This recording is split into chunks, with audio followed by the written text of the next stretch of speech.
Hello and welcome to Wrestling at Random. I'm Jeremy Deemer. And I am Adam Summers.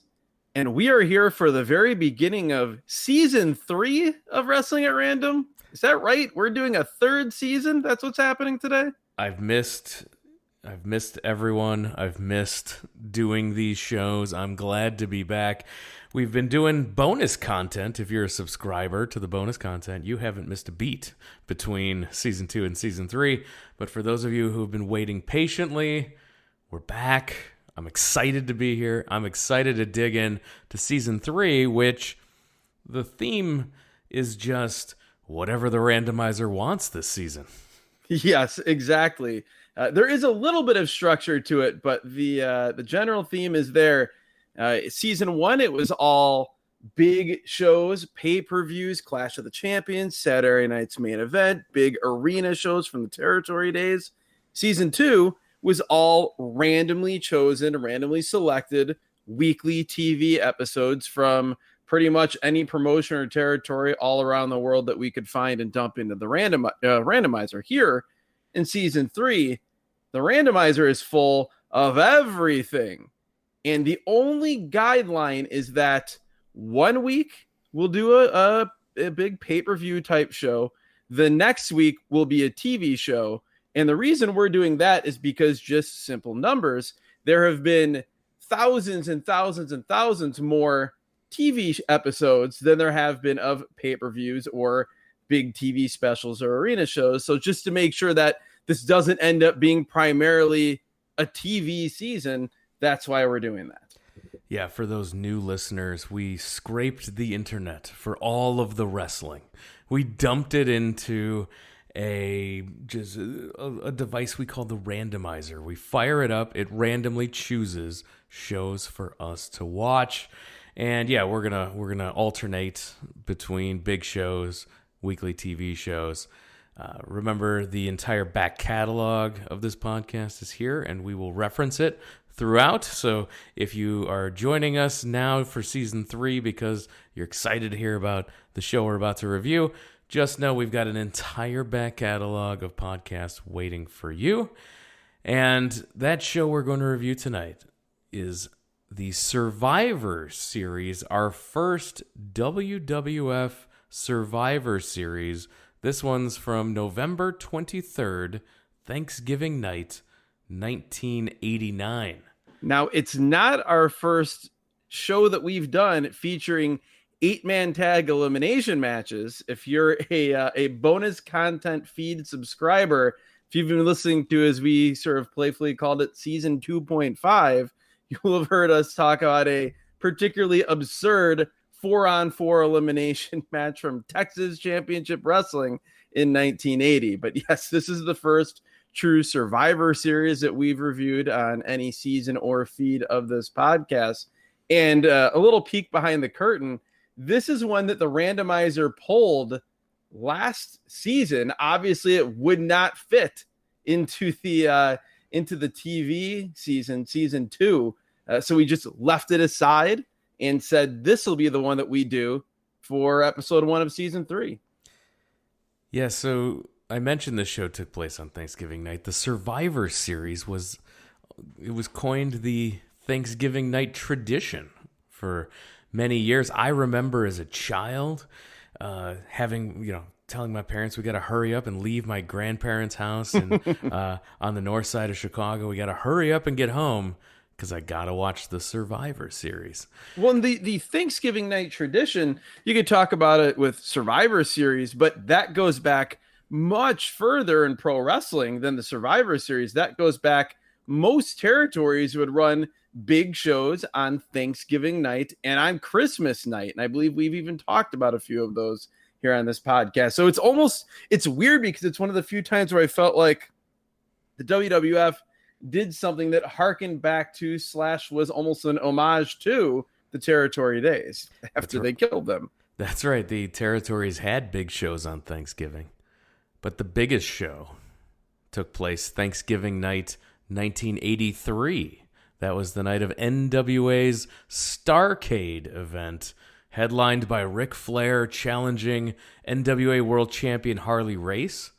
It was held not only live at the Greensboro Coliseum, but closed circuit, so in movie theaters and on big screens in 17 other locations around the Carolinas, as well as into Puerto Rico.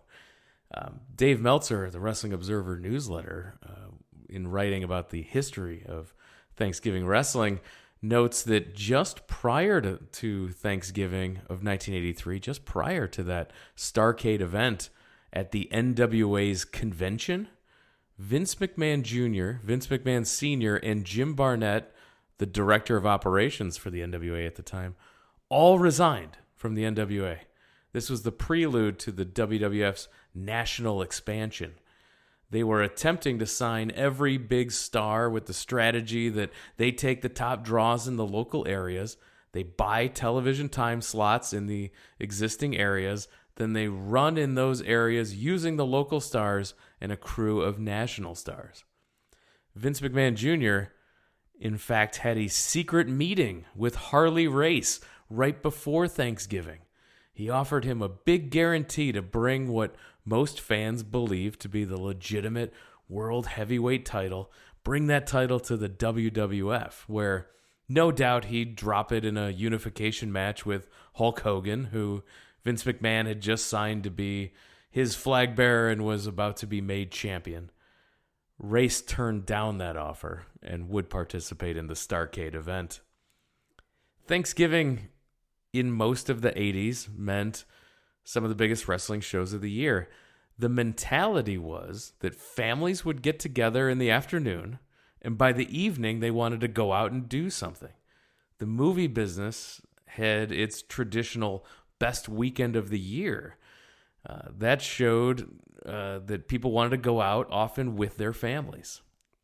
Thanksgiving 1987 was among one of the most pivotal days in history for the wrestling industry, and it also played a big part in the death of the NWA's Jim Crockett Promotions.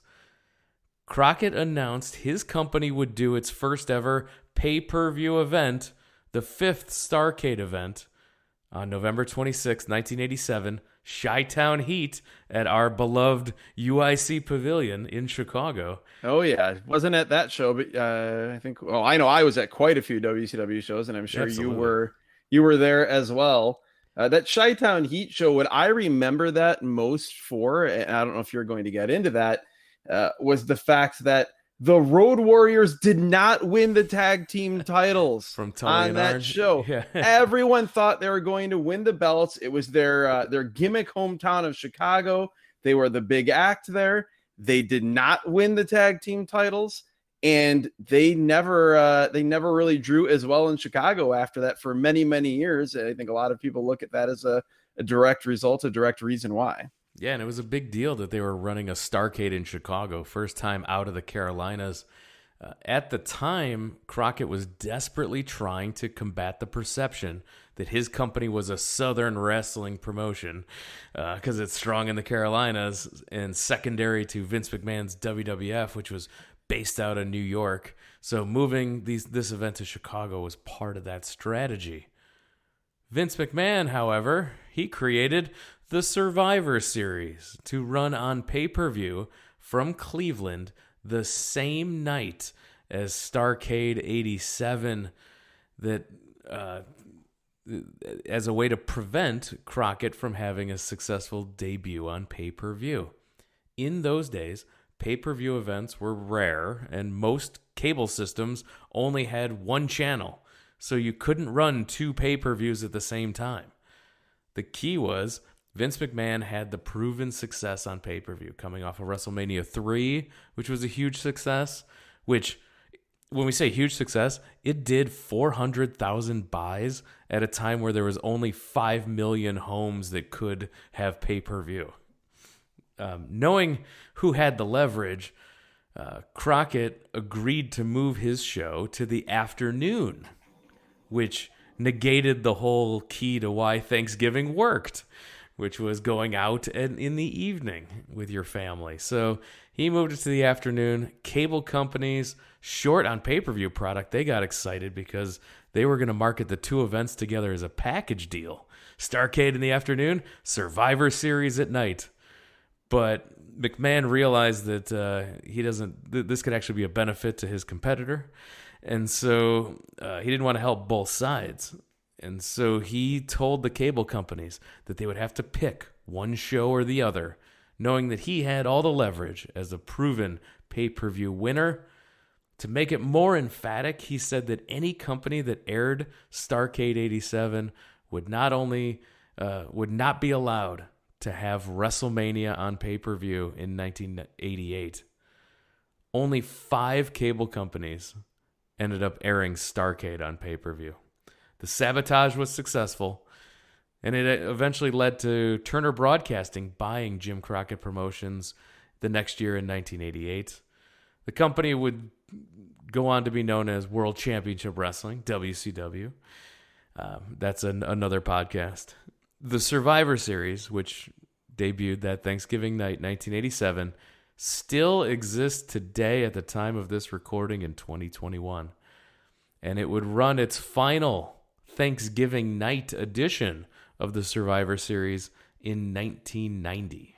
So we open Survivor Series 89 with Hulk Hogan cutting a promo. He's thankful for his team, the Hulkamaniacs. This series of promos, it's almost like it's a Thanksgiving themed ECW Pulp Fiction segment, like 7-8 years before we would ever see that.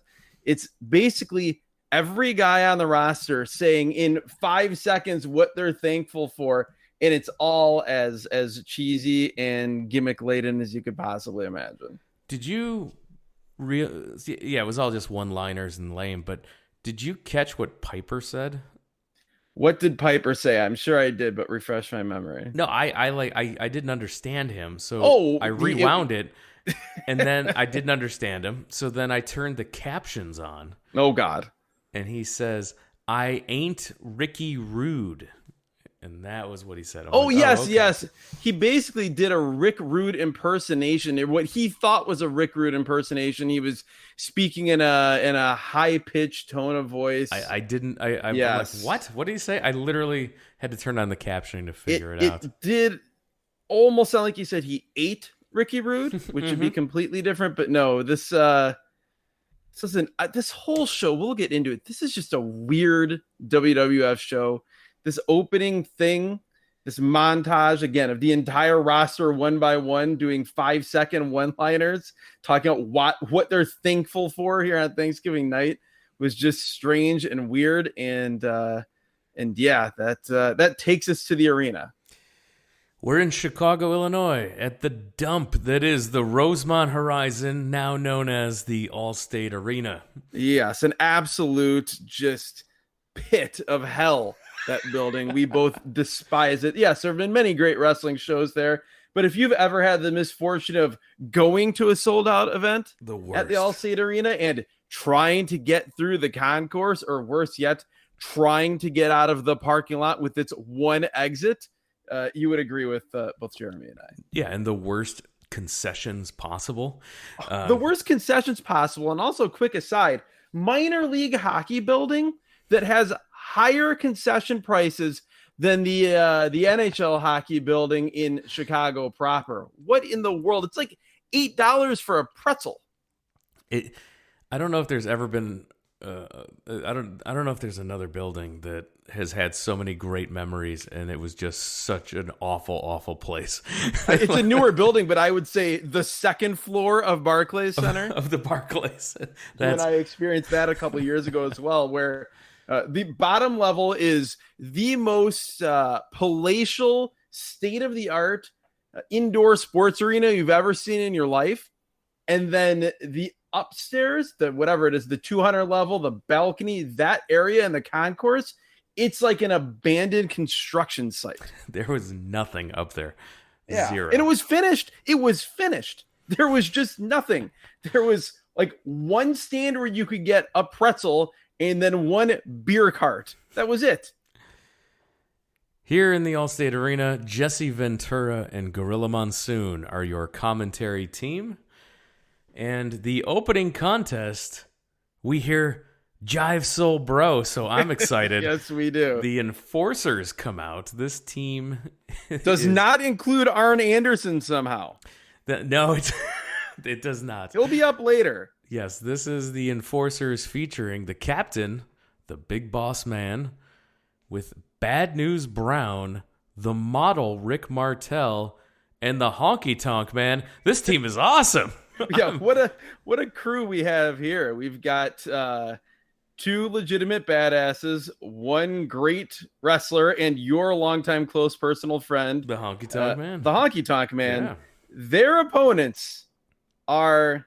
Was this the Dream Yes, this Team. is the Dream Team, captained by the polka dot laden American Dream Dusty Rhodes, the Red Rooster, also known as Terry Taylor in other territories, Tito Santana, and Brutus the Barber Beefcake, 10 years earlier than Easy Money, wearing tights that are even more disgusting than Easy Money.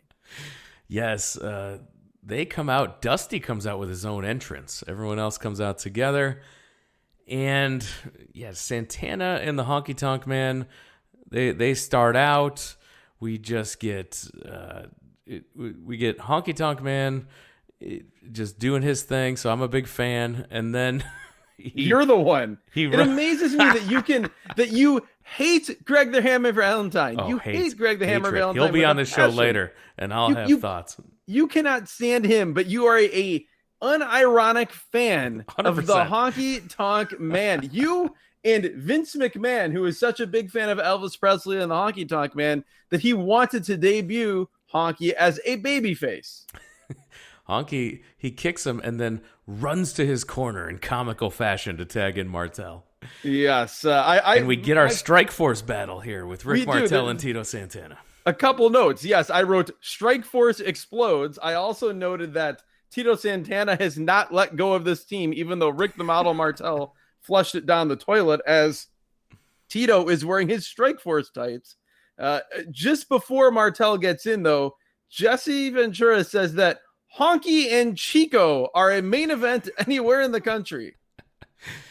I had forgotten that he refused to call Tito Tito. He called him Chico. Now when you get Martel and Santana in there together, it made me remember that the only time you got competitive matches at this point in 1989 was, the occasional main event on a Superstars, like a rare Superstars, or you'd have to get it on a Saturday night's main event. Otherwise, you have to go to the arena to see these matches. Yeah, or again, the pay-per-views. There was only pretty rare. There was only 3 pay-per-views at this time.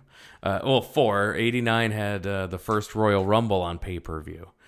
So you had the Rumble, WrestleMania, SummerSlam, and Survivor Series in 89 at this point. Although they were going to try a new pay-per-view we hear about later called No Holds Barred, the movie and the match. Yes, No Holds Barred, the match, the movie. Just can't fathom how that didn't become one of the big 5 going forward. It seemed like Zeus had real staying power. But yeah, the action here between Tito and Rick Martel is unsurprisingly fast-paced, very good. I wanted to see much more of this, but Rick the Model Martel, who, by the way, is gigantic compared to how we saw him on earlier episodes of this podcast. He is, I think it's fair to say, gassed to the gills. He is as big as his frame could possibly allow. He's 10% bigger than that, but he can move. Like he didn't lose any dexterity or speed, which is impressive. He tags the big boss man. Boss man comes in. Tito hits an arm drag, makes the tag to Dusty. And this is when Dusty Rhodes, who again comes in wearing the polka dot tights. He's got like a rubbery polka dot shirt because he's fat and we can't have that in the WWF. You got to be covered up. Dusty comes in and he immediately hits the flip flop fly. And these people here in Chicago, he is loved. Oh my God. Yes, he is beloved. He is so much more over than his push, which really you could say for his entire time in the WWF, which was basically Vince McMahon finally getting Dusty Rhodes after Dusty kind of ran out of options of where to work. And then Vince just wanted to embarrass him for his entire tenure there. He did that, but it's the reason Ted DiBiase's bodyguard's name is Virgil. Exactly. It's all part of that. The same deal with the polka dots, but Dusty is just, he's over it. Doesn't matter. He's going at it with his old Big Bubba Rogers nemesis, the Big Boss Man. He hits a bionic elbow and then tags in Brutus Beefcake's tights, who hit a second rope axe handle. These tights, by the way, if they were worn during the Attitude Era by a diva, they would be deemed, like, I don't know, they would be deemed controversial. He would be referred to as scantily clad. They make you uncomfortable. The Red Rooster's in, and this gimmick made me uncomfortable. Watching him in this gimmick is more lame than you remember. He's doing a rooster walk, and I just feel bad for the poor guy. But this is terrible. He can't fully commit to it because A, he's not outlandishly charismatic, and B, you can tell he's not feeling it. So it's like we talked about this last season on the Primetime Wrestling 89 show leading into WrestleMania 5. Like, he's got his hair done up a little bit into like a rooster cut with red tips.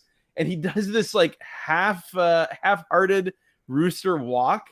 But yeah, it's jarring, particularly after, again, if you're a subscriber to the bonus content, we reviewed an episode of UWF Power Pro Wrestling from just 3 years prior. And Terry Taylor in all his glory is wrestling Buzz Sawyer for the UWF television title. And man, it's a lot different here. Lots of guys in and out. No one's eliminated yet. The story so far is that Bad News hasn't gotten in there at all yet. Yes, and the story sucks because I want to see Bad News Brown. We have not seen enough of him on this podcast. We got a brief taste, I think, again on that Primetime 89 episode, but Bad News is here.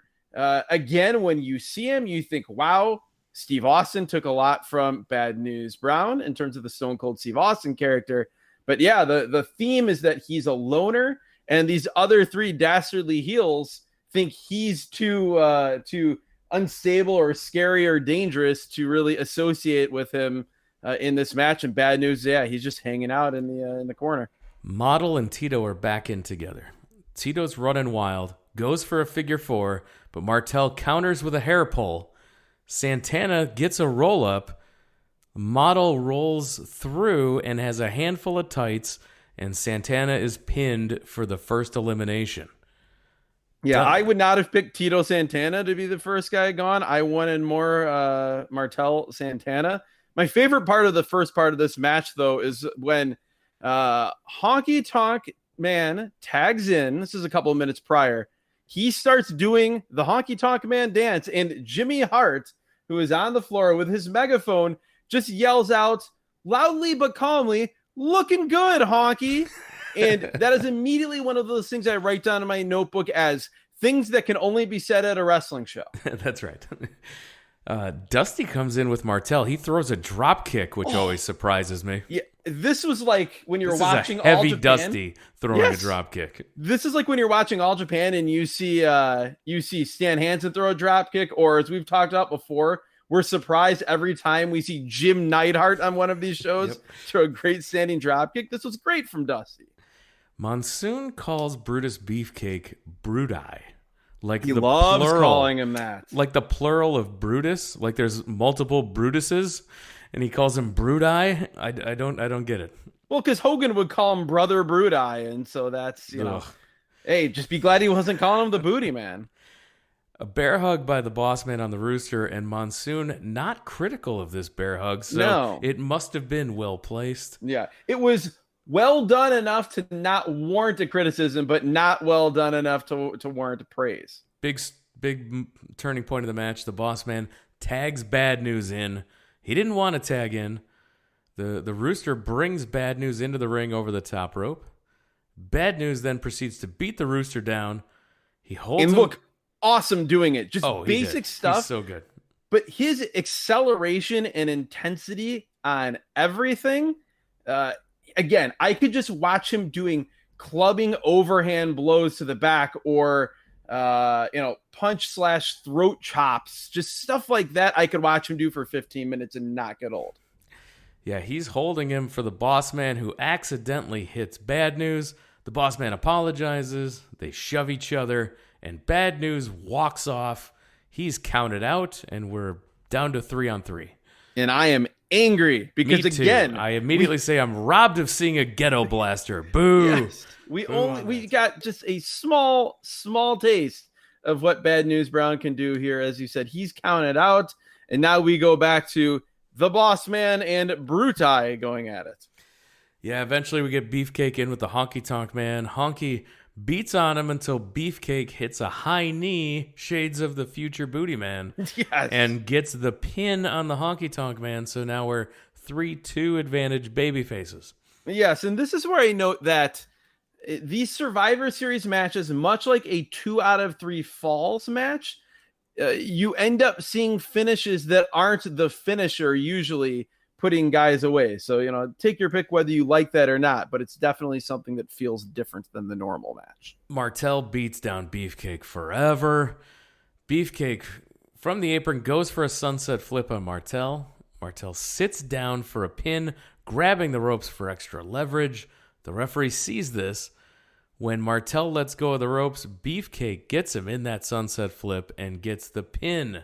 This is a miscarriage of justice. Yes, to use the wording of Gorilla Monsoon so many times. Yeah, I was completely offended by this.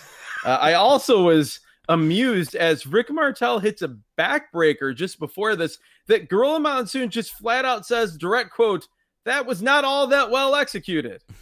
And it was not Martel's fault. No. This was a probably unintentional, just unskilled sandbag job from Brother Brutai. Beefcake, the Rooster, and Dusty taking on the Big Boss Man now. That is another line that you can only say in wrestling.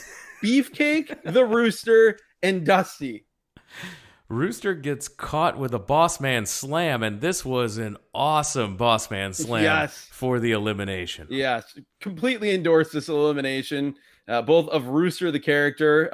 I did note that he hit his 5-arm flying forearm, then they didn't even call it. Like, he was the Red Rooster. He didn't even get a finisher. He was just a guy doing a few moves here or there. So we're left with the new Dream Team. Brutus Beefcake and Dusty Rhodes. We are, and Brutus Beefcake hits a Mongolian chop of all things. I was floored. Oh, well, you're about to be more floored because we get a cross body by Dusty for the win. He pins the Boss Man with a cross body. That was tremendous. I do recall seeing Dusty back in the day get a few wins with a top rope crossbody. If you can imagine that. This was not that. This was just him bouncing off the ropes. Yes, and just a flying body attack off the ropes for the pin. Well executed though, and there's a lot of body to fly, and he pulled it off well. Then Slick throws in the nightstick. Boss Man hits Brutus and Dusty with it, and then Jesse, Gorilla's getting all upset, and Jesse says that Slick is, quote, just a little over enthusiastic, unquote. Beefcake in with the hedge clippers, and the Boss Man runs away. Dusty bleeding a little bit over the eye from this nightstick beatdown. Yes, and this nightstick beatdown, that was this was after the finish, as you said. Dusty hits that crossbody for the win. Keep notes take notes, however you want to say it. This was a team losing and then immediately getting their heat back. Oh, yes. We will see this throughout the evening. Sean Mooney interviews the Boss Man in the back. Oh, my God. This interview. Boss Man is talking. His mouth is moving faster than his brain is. Those always make for unintentionally hilarious promos. He's getting way ahead of himself. And then he says, again, direct quote or very close to a direct quote, that Dusty Rhodes is his prisoner and has therefore forfeited all rights as a human being. I don't think that's how it's supposed to work. Yeah, then he continues to go on, and then Slick just cuts him off and finishes the promo, which was Slick not finishes, a moment too soon. Yeah, he finishes the promo. Bossman calls Dusty a stupid puke and walks off. The 4x4s are with Gene Okerlund chanting, "Go, go, go." And I'm expecting trucks to drive out. Like the 4x4s? What are we doing here? Yeah, they all cut one-line promos here. Just cheesy. The 4x4s, again, the theme of the Survivor Series, and I say this very sarcastically, is natural teams. This collection of men is Rugged Ronnie Garvin, Hercules Hernandez, Hacksaw Jim Duggan, and take a guess, if you're out there listening and don't know this show, who their fourth team member is. It's Bret the Hitman Hart. Yes, you were wrong. It's Bret the Hitman Hart. Their opponents, the King's Court. Before that, can I just mention that Bret, in his little one-line promo, says that this will be the 4x4's finest hour. And I note, they've had any other hour? There's no way these four men ever teamed together before this. The King's Court, their opponents are the Macho King, Randy Savage, Greg the Hammer Valentine, Dino Bravo. Dino Bravo, the man that should get the treatment that you give to Greg the Hammer Valentine. 100%. He's a very nondescript, boring wrestler that I do not enjoy. But when he's on the same team with Greg the Hammer Valentine, I'm calling for more Dino Bravo. Oh, see, I disagree. I thought Dino Bravo made Greg Valentine look like Ric Flair here. Oh, you're wrong in your analysis. And the final partner of this team, the Canadian Earthquake. This is John Tenta pre-Earthquake, known as the Canadian Earthquake. I completely forgot that pre-Earthquake, he was there as the Canadian Earthquake wearing like a baby blue singlet and short tights with just a small Canadian flag on it. They are co-managed, as we see many times throughout this show in hilarious fashion, by Jimmy Hart and Sensational Sherry. At this point as well, Gorilla Monsoon says that the Canadian Earthquake is 540 pounds. He's large, but I don't believe that he's 540. Then again, he also said that the Red Rooster was 245 pounds, which I don't believe. So it's like in the NBA where they used to add 2 or 3 inches of height. We're adding like 30% of the weight is being added. Then here comes the 4x4s. Jim Duggan, Ronnie Garvin, Hercules, and Bret Hart. They are marching in formation around the ring with 2x4s. This is the dumbest thing you've ever seen in your entire life. Yeah, and then I'm looking at Ronnie Garvin in the ring here. And talk about 1987 NWA. I talked about that 1987 Starrcade here. Ronnie Garvin is 2 years removed from beating Ric Flair for the NWA World Championship. 2 years. And here, just a dude in a 2x4 rolling with Hacksaw Jim Duggan, Hercules, and undercard Bret Hart. This is what a difference 2 years makes for this guy. Jeez. A fall from grace. We do have some great back and forth as happens throughout the evening from Jesse and Gorilla. Oh, this is peak Jesse yes. and Gorilla together. I loved it. Gorilla is making this huge deal about how the 4x4s ran off the King's Court. And Jesse says, what do you expect? They have boards. And then he just keeps saying the word boards over and over again. Jesse says, do you condone them being able to bring boards? And Gorilla says, they won't use the boards. And Jesse says that he has a bridge for sale. Hercules starts out with Savage, and he starts out immediately press slamming him. Hammer Valentine comes in, so it's intermission time. And I thought Hammer looked good here. They were throwing, they're trading blows. He did his Hammer best misses a Rick wild. He did his best Rick Rude impression after an atomic drop. Yeah, okay, so maybe he didn't look that good. Yeah, he missed a wild clothesline. Herc hits an atomic drop because there's a 1 atomic drop minimum per wrestler on the show. Hammer does, as you said, the worst impersonation of a Rick Rude atomic drop cell you've ever seen. And then Gorilla Monsoon has the line of the night when Jesse says that, Hammer's getting off to a slow start, and Gorilla says, usually Hammer doesn't get ready until the match is 10 minutes in. Man after your own heart in this instance, Gorilla Monsoon. I loved it. Dino Bravo in with Hercules in a battle of dudes in powder blue trunks. Yes, I noted that as well. The Florida Leaf was the only difference between these. I noted right away that Jeremy would not be happy. No, fingernails on the chalkboard for me here. And Herc misses a charge to the corner, and this brings the Canadian Earthquake in.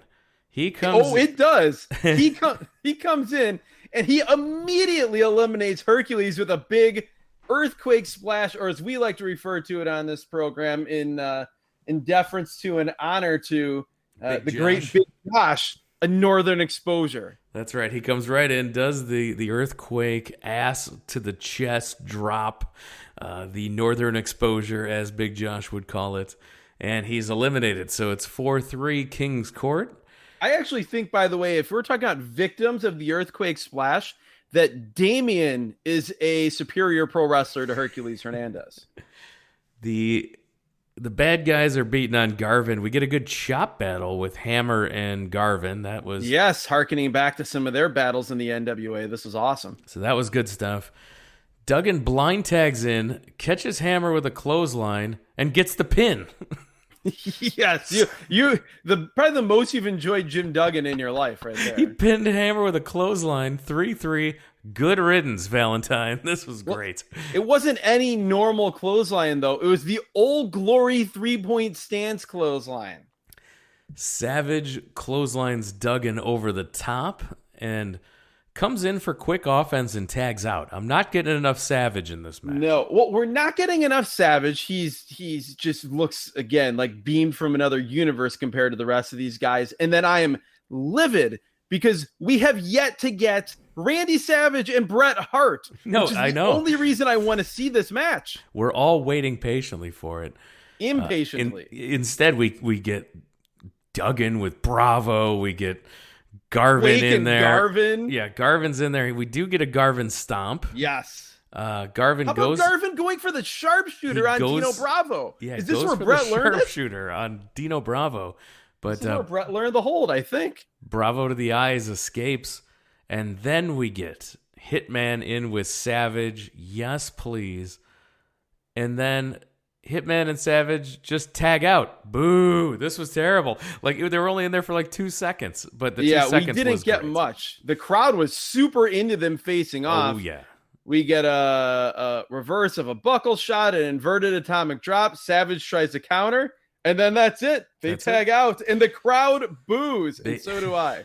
Yes, we this was no good. Hitman tags Garvin, and Bravo catches Garvin in a side suplex and gets the pin. 3-2 bad guys. Yes, that was Dino Bravo's finisher back then, the side slam. So it's Duggan and the Hitman left for the good guys. We get the 5-punch in the corner on Quake, and then he tells the referee's admonishing him about these punches in the corner. He tells the ref to get off my ass, which made me laugh. Noted favorite of the children here in 1989, Jim Duggan.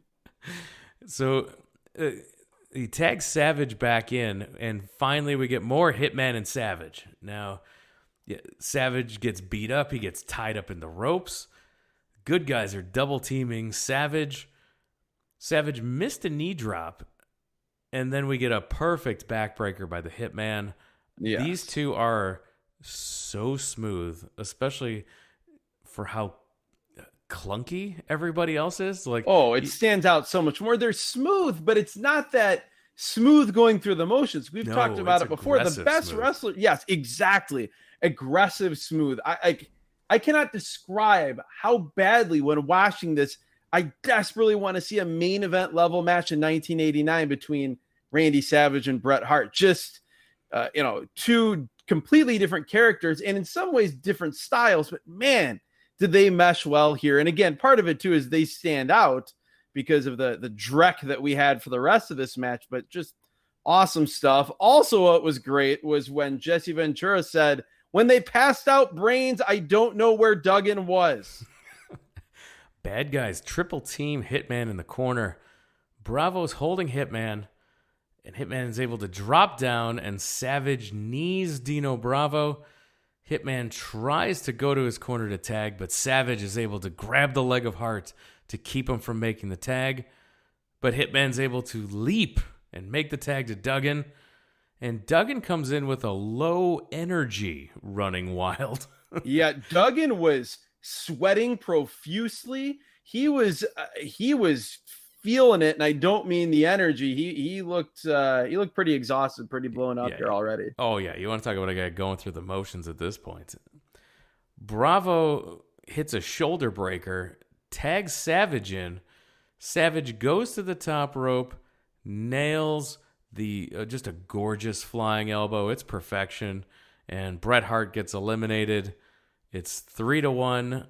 Duggan is the only one left for the good guys. The best part about this is when Savage pins Bret Hart, they cut to ringside, and Sensational Sherry and Jimmy Hart celebrating on the floor together is everything you could possibly want about 80s professional wrestling. These two ridiculous characters who otherwise would never interact are just raptured in joy. So great. Savage tries to leap onto Duggan, who was leaning over the second rope, but Duggan moved, so Savage ends up bouncing off the ropes. Duggan then he goes off the ropes, but Sherry pulls the rope down, and Duggan gets low bridged over the top rope, hits the floor. A spot we see several times throughout this show. And Duggan gets counted out.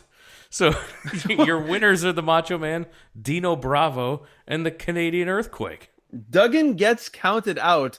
And again, this is something we've talked about on this podcast many times. You can always tell, particularly in the 80s or throughout maybe the mid-90s, when there's going to be a count-out finish, because the referee counts so fast to get to 10. It's hilarious, and it happens multiple times on this show, including here. Duggan, after the match, hits Bravo and Savage with a 2x4 shot, and Duggan clears the ring. So we're 2 for 2 in losers getting their heat back. Yes, and in the opening match, it's been heels, it's been faces, but either way, if you lose, you got to get your heat back. So from there, we go backstage, and Gene Okerlund is at the locker room door of Dusty Rhodes and tells us that Dusty has suffered bruised ribs and a slight concussion. The genius reads us a Thanksgiving poem. With the milk of human kindness by the quart in every vein, I, the genius full of glory and renown, epitomize the ambiance that means Survivor Series. So handsome in my mortarboard gown. As I create an aura for these holiday festivities, Thanksgiving evening 1989, I give thanks to all the multitudes who envy me this moment for the beauty, youth, and wisdom I combine. Admittedly, I am the World Wrestling Federation, but time grows short and humbly I adjourn. You people should give thanks that I'm the world's smartest man. I can see you have an awful lot to learn. The $1 Million Team. Ted DiBiase, Zeus, and the Powers of Pain.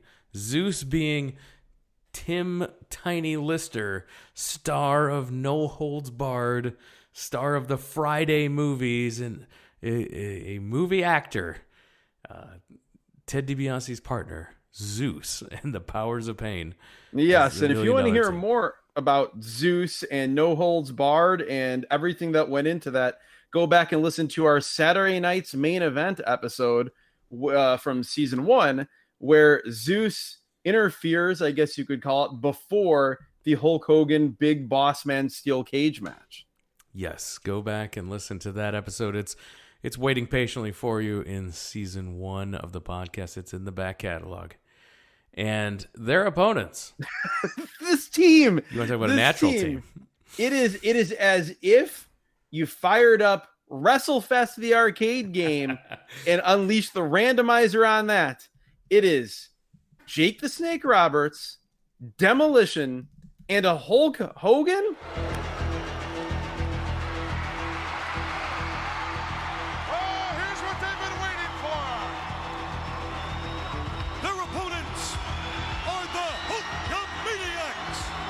Consisting of Jake the Snake Roberts. A lot of scores to be settled in this one, Jess.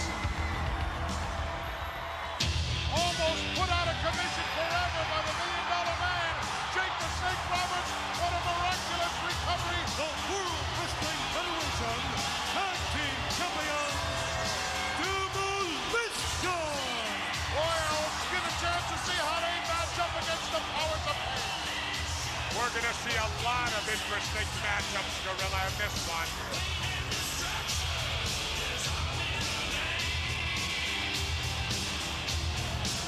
Look at Zeus. Look at the size of that monster. Oh, listen to this place explode.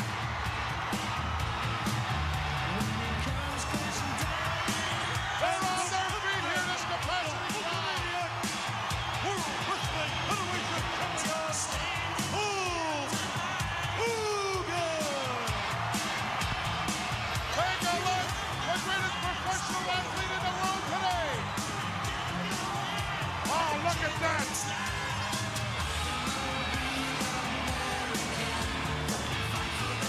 Look at that. They don't want to let them inside the ring, Jess. Obviously, that's the plan of the $1 Million team. They're not going to allow the Hulkamaniacs to even get in the ring. And this is the third match on the pay-per-view?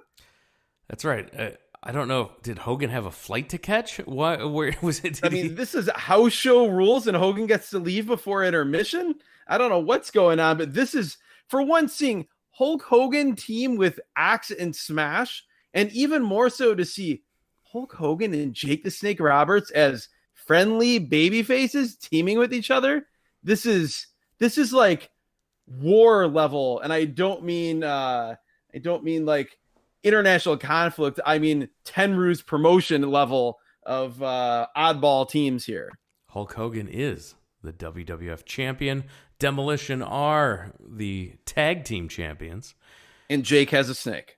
And they won't let the Hulkamaniacs into the ring. The bad guys won't let him in. So Jake Roberts slides Damien the Snake into the ring, and that clears everyone out.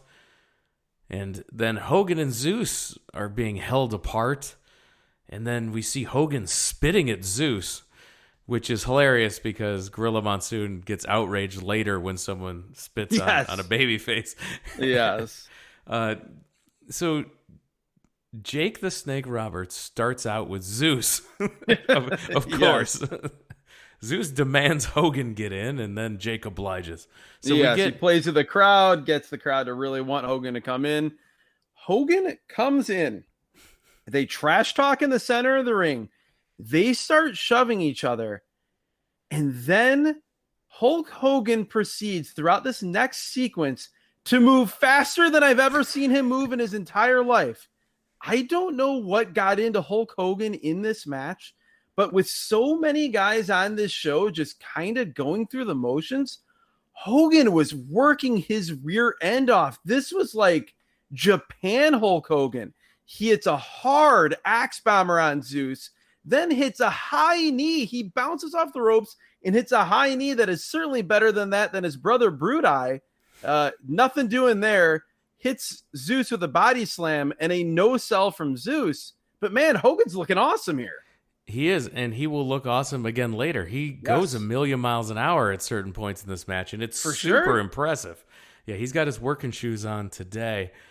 And yeah, Zeus is no-selling all of this offense. And Zeus does the rip the guy's head off spot where he grabs the guy, one hand on top of the head, the other hand under the chin, and then just twists his head as if it's going to pop off. Always pop for that. And then he just starts choking the downed Hogan The ref tries to get him off, but Zeus throws the ref down twice, continuing to choke Hogan, so the referee disqualifies Zeus. This is how you get out of having a guy who can probably not even take a bump and is barely even trained to be a wrestler. This is how you get out of him being in this match when you can't really beat him because you got the no holds barred, the match of the movie pay-per-view coming up in a month. So we'll see some other finishes like this throughout the night, but this one at least made sense. I also love Jesse just being so mad that Zeus got disqualified for beating up Hulk Hogan too much.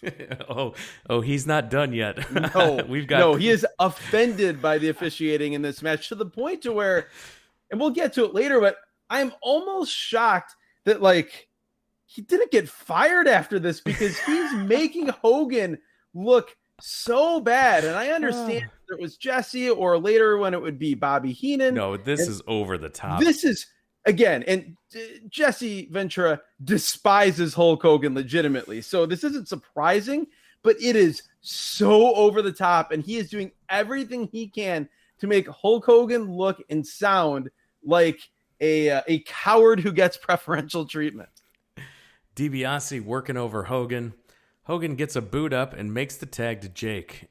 Jake comes in with just awesome jabs to DiBiase, clotheslines him over the top rope. DiBiase gets rammed into the post. Both men get back into the ring, and then we get a demolition beatdown of Ted DiBiase. Yeah, we get the double clubber in, as Dusty Rhodes would call it. Then Hogan comes into the second rope axe handle. Jesse's complaining that they're cheating. And then we get a 3-person clubbering with Hogan joining Demolition, which, wow, that's not something I would have ever expected to see. Then Hogan with mounted punches, not on the corner, but on the ground. But the crowd both loves Hulk Hogan and numbers so much that they count along here. DiBiase, he ends up hitting Axe with an elbow. An awesome flying back elbow. And he gets the tag to the Warlord. This is where the awesome stops. Yes, Warlord. He has almost only one move, which is the clubbing forearm to the back. Thankfully, he quickly tags the much better member of the Powers of Pain, Barbarian, and we get some cool stuff from the Barbarian, including a move that I had totally forgotten that he did, and something I've never seen anyone else do. He would get up in the corner on the second ropes, and he would go for an elbow drop, but before he would jump off, he'd take one step to the left onto the rope. Step onto the rope. And then come off. Totally unnecessary, but super cool. Yeah, he ended up missing that elbow off the second rope. Warlord's in with Axe. Axe with some shots. He hits the ropes, but Fuji trips him from the outside with the cane. Warlord then drops an elbow and pins Axe. This made Axe look so bad. There's only one guy on this show that comes off like more of a geek in terms of how and when they get pinned. We'll get to that later. But man, Axe, one half of the World Tag Team Champions and one half of what they referred to on the broadcast as the best tag team in the world, gets pinned because Fuji tripped him with his cane. It's 3-3.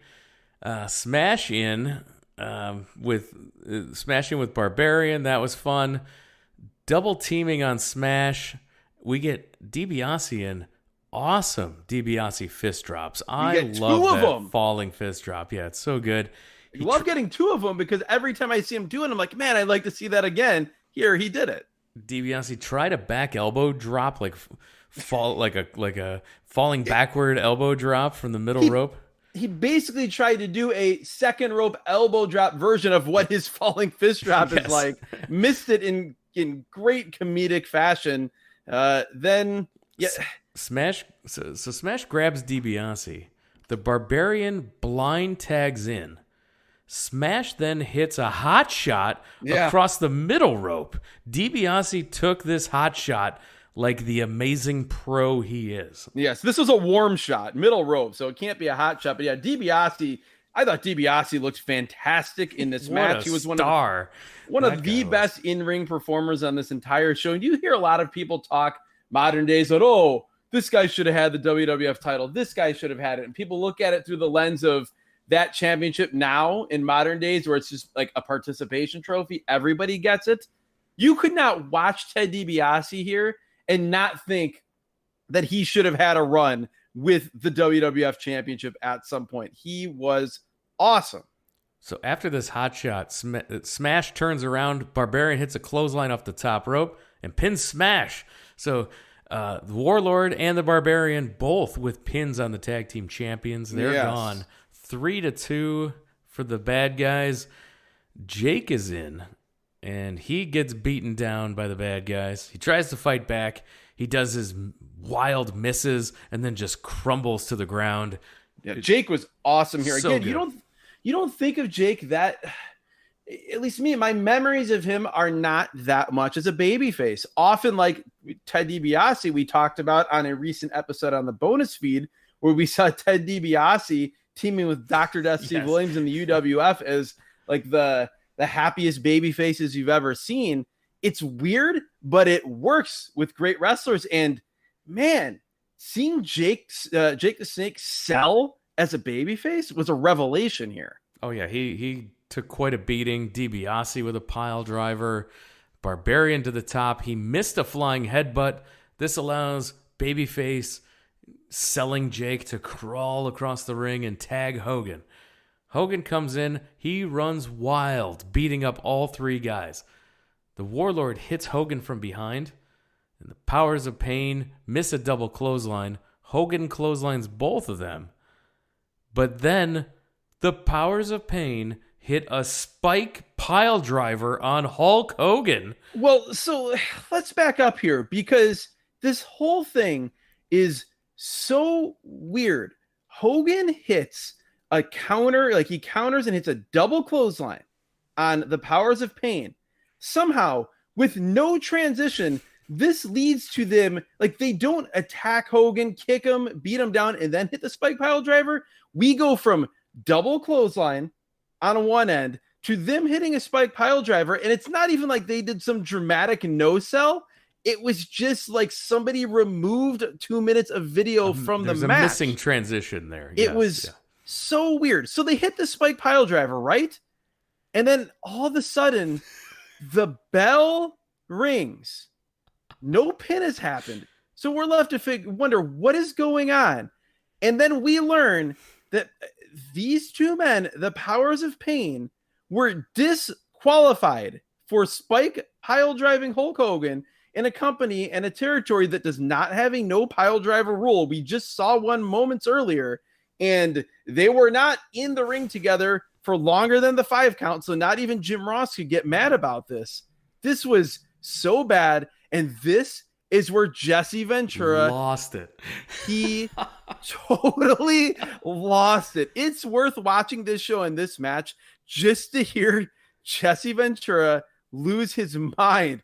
He's saying the ref is saving Hogan again.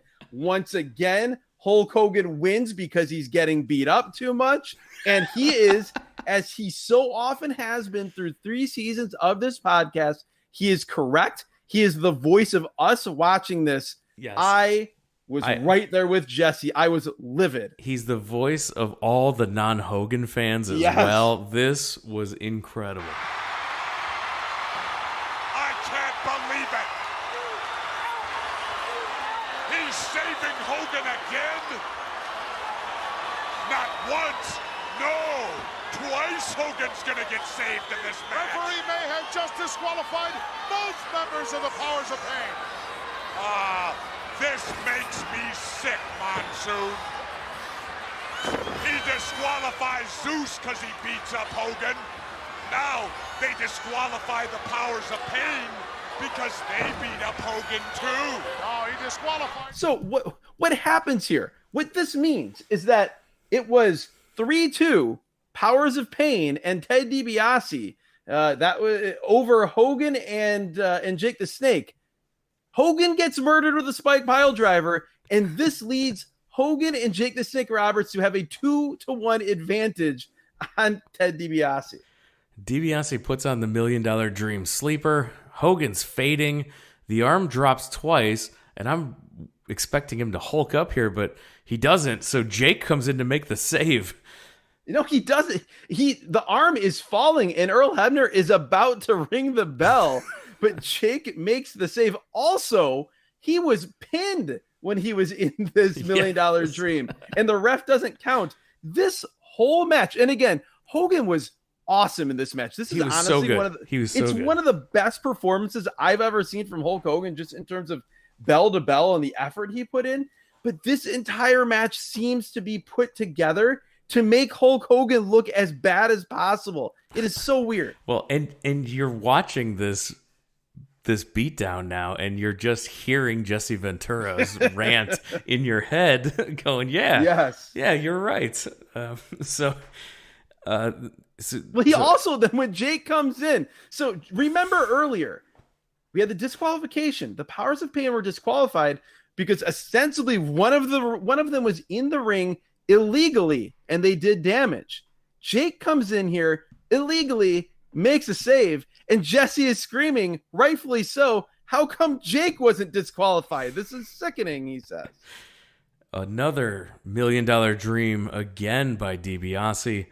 Hogan rams his way free in the corner, and DiBiase comes off the second turnbuckle. Hogan hits him in the stomach. DiBiase does a full flip off of that one, and this allows Hogan to tag in Jake the Snake. Jake runs wild. The people want to see a DDT badly here. They're screaming for it. Virgil runs down. Ted DiBiase's bodyguard is on the apron. Jake pulls him in the ring, hits Virgil with a DDT, and while Jake is down after hitting the DDT, DiBiase drops a fist, puts his feet on the ropes, and pins Jake the Snake Roberts. This was awesome. The fist drop, the way he went into it, the feet on the ropes, and then Jake desperately trying to kick out and doing what would be a normal kick out, but it doesn't lead to his shoulders coming off the mat because of the added leverage of Ted DiBiase having his feet on the second ropes. We talk about the little things on this podcast all the time. Great example of that here. DiBiase and Hogan are left, but Hogan has been laying down since the hot tag in the corner. He hasn't gotten up at all. So DiBiase goes right to work beating up Hogan. Hogan fights to his feet. Hogan, then this is where I'm talking about late in the match. He's moving. He is running the ropes. Yes. And they hit a double clothesline. Both men are down. After a belly-to-back suplex by DiBiase, Hogan pops right up. Couple of punches, big boot, leg drop, and Hogan pins DiBiase. He is your sole survivor. Jesse says after the referee throws out 3 guys, I could be the sole survivor. There's also the call of the finish was great. As the 3 count happens, Gorilla Monsoon yells, "It's over!" And Jesse, with maybe a nanosecond break between what he says and what Gorilla says, just says, "And it stinks." Tremendous. The Macho King and Zeus talk about the no-holds-barred pay-per-view match. They're taking on Hogan and Beefcake. The best part of this promo is Savage saying multiple times that, quote, "Zeus has been chosen by the scepter." So they cut to the locker room where Hogan and Beefcake are post-match. Sherry shows up, throws powder in their eyes. No. You can't go there first. We have to mention the opening line of this promo from Hulk Hogan. He says, direct quote, "I am not removing anything. I am not adding anything." This is a direct quote. He says, "Cut my legs off and call us both shorty." He did. What? I don't know why. I don't know why he said that. Well, all I know is what happens next is, as you said, Sherry comes in. She starts screaming. Then she throws either salt or cocaine in their faces. And I'm thinking, is this reversed? Did this substance get thrown up Hulk Hogan's nose before this promo? And that's why he said, "Cut my legs off and call us both shorty." And then Zeus and Savage come in and they attack them both. We cut to Jesse, who tells us that there's pushing and shoving within the Heenan family. We don't know who yet. Rude's team cuts a generic promo. Piper ends up ranting with his team. And I don't think we need to spend a considerable amount of time. There's there's not a lot here, but we're going to run down these teams. We will. Well, yeah, let's run down the teams, but this is just where I want to preface this and explain why we're not going to spend a ton of time talking about this match, because really all the matches on this show were guilty of this to some degree, but this one more than any other, there is zero psychology. Like people talk about modern wrestling and say, oh, all these young guys doing their high spots and there's no psychology. These guys are just doing things. Nothing like one thing doesn't connect or transition to the next thing. Nothing looks good other than Jacques Rougeau's kip ups and dances. It is just a strange and bad match. Yeah, and like every Survivor Series match has some sort of a story to it. Yeah. And this one doesn't have anything to it. The closest thing to a story is the baby faces are brawlers, the heels are technical wrestlers. I guess that's the story, but it's just, I don't know. This is not good. Rude's Brood. Also, the team name is bad. Rude's Brood. The team captained by Ravishing Rick Rude, Mr. Perfect, and the Fabulous Rougeau brothers. They come out without Bobby Heenan. That's noted.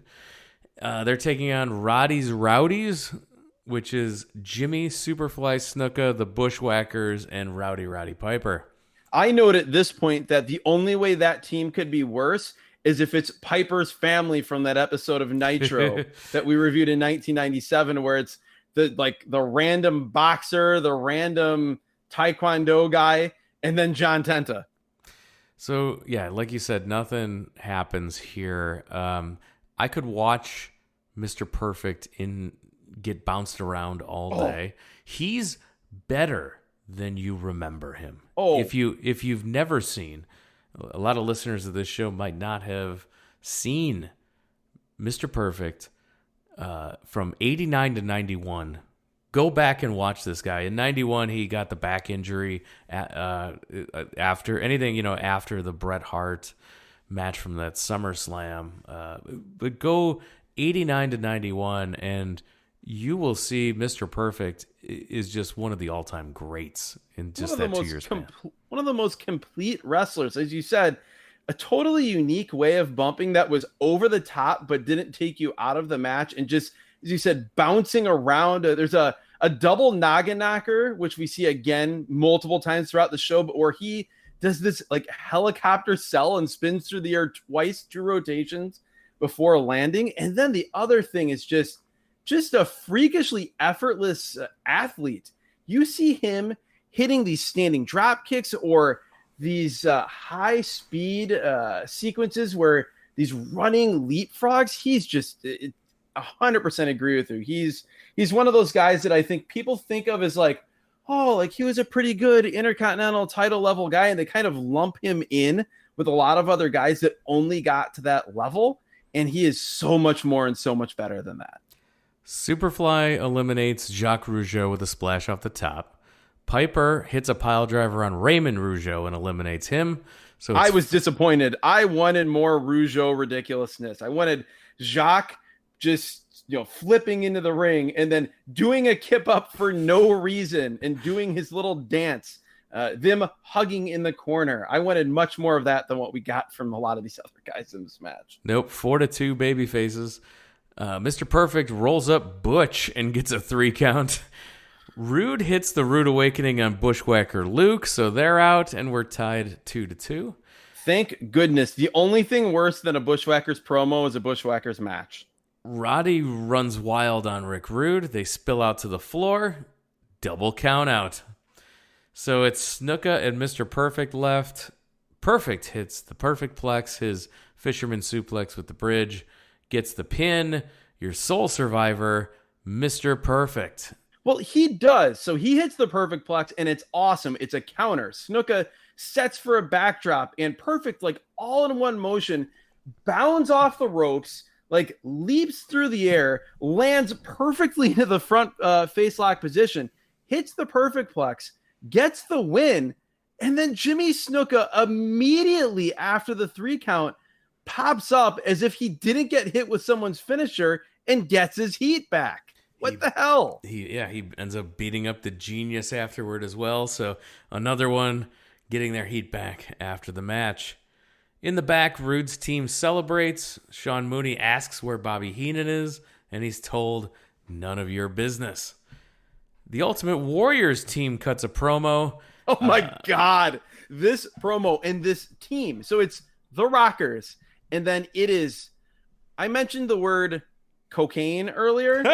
And again, I don't know. I'm not making any accusations on what actually happened, but I will say this was a cocaine-like promo, a cocaine-fueled-esque promo. You have never seen two more ridiculous pro wrestling personalities in your life than Jim Neidhart and Ultimate Warrior cutting a promo together. And Neidhart is screaming, and Warrior is stroking Neidhart's beard. And then Warrior has a line. He starts talking about his team, and I don't know why he says this, but he says that each member of this team, his team, has an organ donor card. Warrior makes absolutely no sense, and it's crazy to watch through modern eyes these promos. You're just like, what?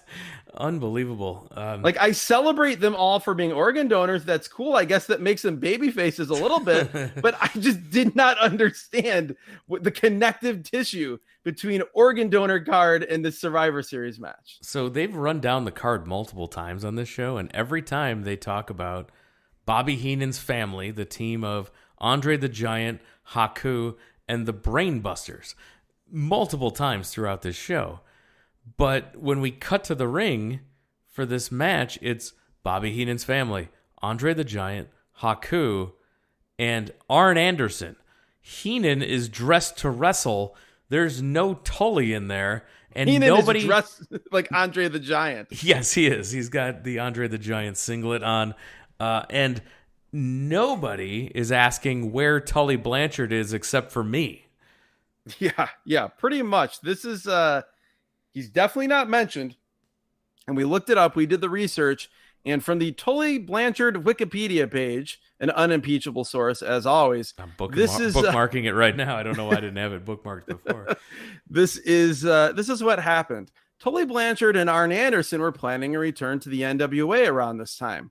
As a result, the WWF pushed a breakup angle between Bobby Heenan and the Brainbusters on the November 25th, 1989 edition of Saturday Night's Main Event, which was taped on Halloween night. Around that time, Tully Blanchard failed a drug test, testing positive for, and this is my editorial note, our favorite word of the day apparently on this show, cocaine. And this caused his premature departure from the WWF and also led to the withdrawal by the NWA of their offer of employment. Bobby Heenan himself then replaced Tully Blanchard as part of the Heenan family team at the Survivor Series some 5 days after the failed drug test. So that explains it, except it's just so weird that neither Monsoon or Jesse acknowledged the missing Tully Blanchard. Like, they're all talking about how Heenan's wrestling and how Heenan's horrible, but they aren't talking about why Heenan's wrestling. It came off really. I know why they can't, but it's still like you could have made up something.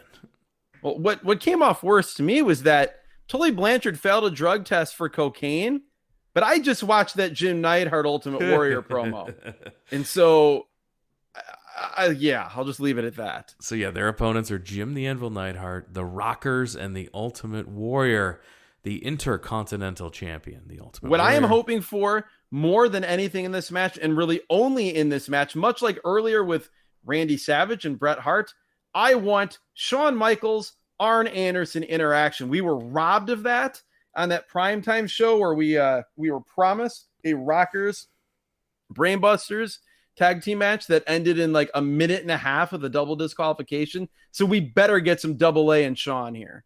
I had the exact same thought, and Andre beats up the Rockers and the Anvil before the Warrior even gets down to the ring.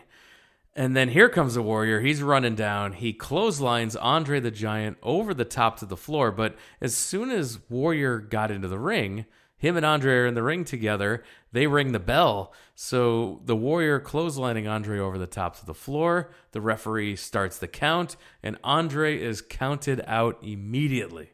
You heard that correctly, by the way. In late 1989, Andre the Giant took a clothesline over the top rope to the floor bump. So Anvil's in the corner getting triple teamed by the Heenan family. Anvil hits Arn, but Haku is the legal man. Haku then kicks Anvil in the back of the head and gets the pin. So we're 3-3 now.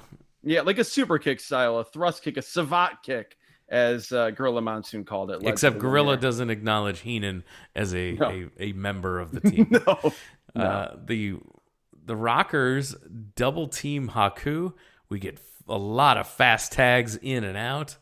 A double super kick on Arn and Haku by the Rockers. I want more Arn and Haku as a tag team in my life, by the way. Give me Arn and Ming versus the Rockers.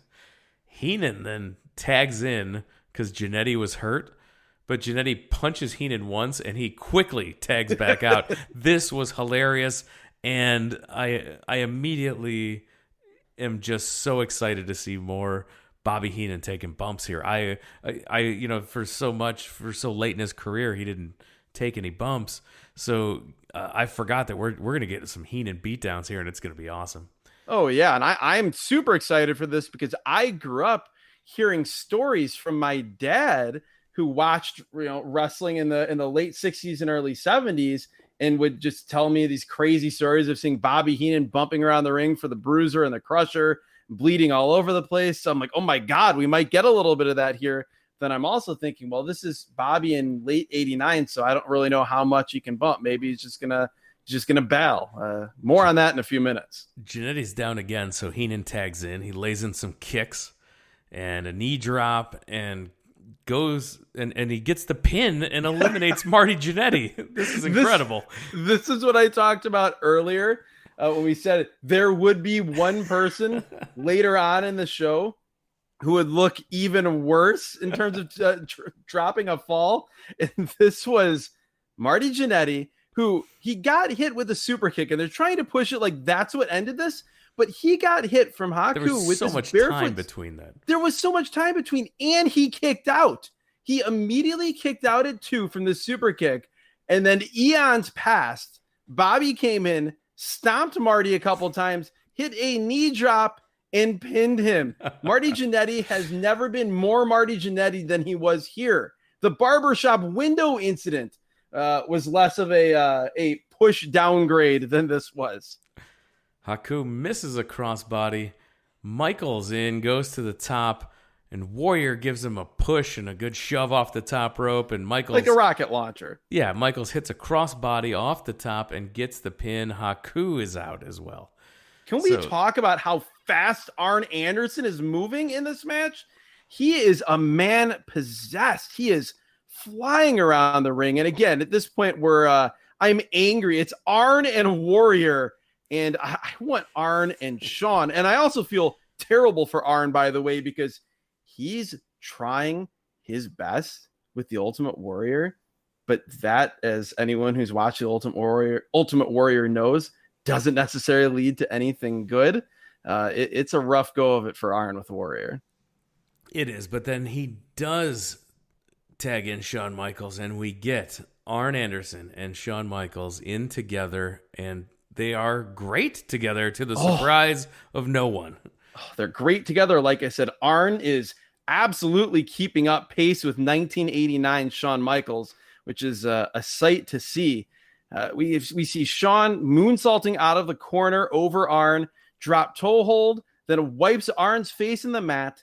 Then we get the weirdest spot on this show and one of the weirdest spots we've seen in this podcast. Warrior is on the apron. Shawn first hits Arn, I believe, with a punch. Then Arn staggers toward Warrior. Warrior grabs Arn and shoves him into his pectoral muscles. Yes. And gives him a pec bump to the head. What was this? So weird. He dramatically and emphatically does this. Like, this is what he intended to do. I don't get it. We had some great action with Arn and Shawn, and then Arn catches Shawn Michaels in an awesome spine buster. Yes. And gets the pin. This was a devastating Arn Anderson spine buster. Just perfect. I rewound it and watched this multiple times because it was just picture perfect. It was everything I want in an Arn Anderson spine buster for the Yes, pin. I could watch a GIF of that looping to the end of time. And the Arn Anderson spine buster, particularly when it's done so well here, it's one of those things that is, we talked about it earlier, like aggressively smooth. It's the exact description of this as well. It looks devastating, but it also is just beautifully executed. Just awesome stuff from Arn here. Warrior is left against Heenan and Arn Anderson. Warrior rams Arn into Heenan. He press slams him, drops him down. The splash by the Warrior in the ring. How about before that, when Warrior's on the floor and Bobby goes bounding up to the top rope as though he is going to dive here in 1989 WWF with a plancha to the floor. The ref stops him and Jesse screams that it's biased refereeing. He did this twice. Yes. He climbed to the ropes, teasing a dive off the top to the floor in WWF 1989. Yes, that was hilarious. So after Arn is eliminated by the Warrior. Well, after Arn's eliminated by the Warrior, the first thing that happens is a fan throws their leather glove into the ring in disgust. I'm thinking it's Barry Windham. Heenan is in now with the Warrior. He gets thrown upside down into the buckles. He gets thrown into the buckles and goes up and over and out to the floor. So you're getting all the insane Heenan bumps here in 1980. Oh my God, it's nuts. He takes, like you said, this flip bump into the corner and then takes an even crazier, wilder version of the flare up and over and out to the floor bump. This is nuts. I was not expecting that. No, and he's just giving it all he's got here. Oh my God, absolutely. Heenan starts walking out. The Warrior grabs him, throws him back into the ring. Jesse Ventura is appalled that he didn't let Heenan just walk away. A flying tackle by the Warrior, a big splash, and the Ultimate Warrior with the pin. He is the sole survivor. Heenan taking huge bumps here. So impressive in this match for what was just a couple days notice really to fill in this match. He did an amazing job. Oh, absolutely. I would make a strong argument he was the highlight of the show with these bumps and just being Bobby Heenan. The thing that I wonder is, was this match going to be the main event if Heenan wasn't inserted into it and we had the Warrior Heenan stuff? I don't know. This whole show was just booked, constructed, laid out, ordered in such an odd fashion. That who knows, but yes, Bobby Heenan, a star among stars here on Thanksgiving night in 1989. So Heenan's walking down the ramp back to the locker room, and the Warrior sprints down the entranceway and knocks Heenan down from behind while he's trying to walk up the entranceway. And then that's how the show ends. It just goes off the air there. Yeah, we get a video package recap of everything we just saw, and that's it for the show. This was, as I've said multiple times throughout, one of the weirder WWF pay-per-views I've ever seen. I feel like this is one that everybody who has rose-colored glasses and says that Survivor Series is great and WWE needs to go back to it just being all, 4-on-4, 5-on-5 Survivor Series matches. Watch this show before you start really pushing for that, because this was just not very good. And like we talked about, the weirdest thing was how, for a company that everyone thinks of, it's the storytelling psychology company, most of these matches and most of the action in these matches made no sense at all. No, the only thing that was adding intrigue was that this was, one of the rare times you could see the competitive matches with these guys. Yes, and see weird guys teaming together like Jake and Hogan. Right. So, favorite thing on the show? There are two things, and neither of them are regular active wrestling competitors, active wrestlers. They are, as we just talked about at length, Bobby Heenan going in overdrive to try to save this show, and then Jesse Ventura in the Hogan match. I agree. Honorable mention to Hogan himself Yes. for putting in just an awesome effort and just top of his game here, Hogan. Other honorable mentions, I think you and I would both agree, would be the brief glimpses of Randy Savage versus Bret Hart and Arn Anderson versus Shawn Michaels that we got on this show. 100%. And getting to see Mr. Perfect do his thing is always a great time. So there was enough to say we enjoyed some things on the show, but a much harder category. Worst thing on the show. There's so much to choose from. There is so much to choose from. For me, it has to be Powers of Pain getting double clotheslined, then Spike pile driving Hulk Hogan, and that leading to a disqualification. That was pretty horrible. Dino Bravo existing on the show also. Also not good. I didn't like anything with Rowdies. Rowdies. That whole match was a nothing. We didn't get the right 1989 WWF pay-per-view. Royal Rumble 89 was fun. WrestleMania 5, an all-timer. Survivor Series, not so much. Not so much here. And anything, this build up to the No Holds Barred, the match, the movie also was a little much too for me. So, all right. With that, we've got a Survivor Series in the books. We've covered. I think that's the right way to wrap it up too. All right, because that's about what you can say about this show. I will say that as weird as this show was, if you think this was an oddball one and you enjoyed hearing us try to sift through and make sense of that, then you definitely need to check out the bonus feed over at patreon.com/wrestling@random or the bonus content through Apple Podcasts, because that is almost all entirely oddball stuff. And there's some weirdness there too. That's right. And interact with the show as you're going back and listening to episodes from season 1, season 2. If you're listening to the current episode of season 3, we want to hear from you. Interact with the show. The easiest way is via Twitter at WrestleAtRandom. Same for Instagram. Facebook.com/WrestlingAtRandom as well. Or if you want to send us an email, WrestlingAtRandom@gmail.com. WrestlingAtRandom.com has all of those links I just described, the entire back catalog of this podcast. And thank you to all of our patrons. This is how we get to do the show. Your support through Patreon, getting the bonus audio content helps keep the lights on here, and we appreciate every single one of you. So if you want to check out any of those episodes as well, there's 30 plus episodes right now. You get them all for your $5 a month at patreon.com. You can also get yourself a Wrestling at Random t-shirt if you want to support the show as well. Check out all that stuff again, patreon.com/wrestling at random. And with that, we're going to wrap it up. Adam, thanks for joining us. Thank you, Jeremy. Season 3 has officially begun, and take your pick whether it began in great or infamous fashion, but sometimes these are the most fun shows to do, and I'd like to think that translates to the listeners as well.